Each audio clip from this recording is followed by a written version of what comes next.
आपण गायत्री मंत्राचा नेहमी जप करत असतो, पण गायत्री मंत्राचा जप करत असताना आपल्याला त्याचा अर्थ पण माहिती असणं आवश्यक आहे. म्हणून आज आपण बघूया गायत्री मंत्राचा काय अर्थ आहे. ओम भूर्भुवः स्वः तत्सवितुर्वरेण्यं भर्गो देवस्य धीमहि धियो यो नः प्रचोदयात. याचा अर्थ असा आहे, हे सर्व विश्वाची उत्पत्ती आणि अशा या परमेश्वराचे आपण ध्यान करतो. तो परमेश्वर आमच्या बुद्धीला सत्कर्म करण्यासाठी प्रवृत्त करो, अशा प्रकारे आपण प्रार्थना करत असतो.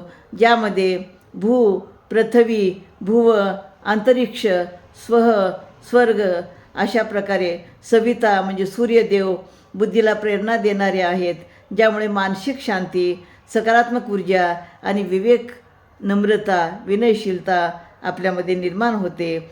आणि ओम म्हणजे परमेश्वराचे प्रतीक आणि सर्व ध्वनीचा स्तोत्र आहे. ओम म्हणजे हे सगळ्यात सृष्टीमध्ये पहिल्यांदा निर्माण झालेला हा ध्वनी आहे, म्हणजे तो ओम आहे.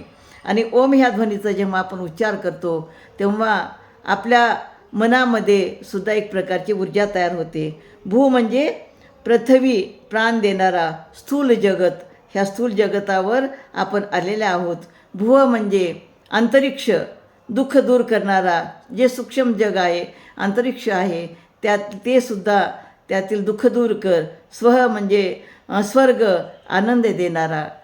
तत म्हणजे ते परमेश्वर. सवितू म्हणजे विश्वाचा निर्माता सूर्यदेव. वरण्यम म्हणजे श्रेष्ठ पूजनीय.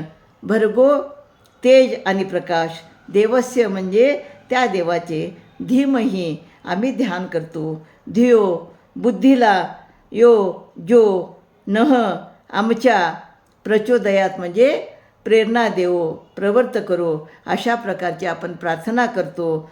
हा मंत्र, ओम हा मंत्र श्रेष्ठ पूजनीय विश्वाचे पालन पोषण करणाऱ्या, सर्व दुःख दूर करणाऱ्या असे परमेश्वराचे आपण ध्यान करतो. आणि परमेश्वर आम्हाला आमच्या बुद्धीला सत्कर्म करण्याची प्रेरणा द्यावे, अशा प्रकारची प्रार्थना करतो. आणि यामुळे सकारात्मक ऊर्जा निर्माण होते, मानसिक शांती मिळते आणि योग्य दिशेनं आपण जीवनामध्ये प्रगती करतो.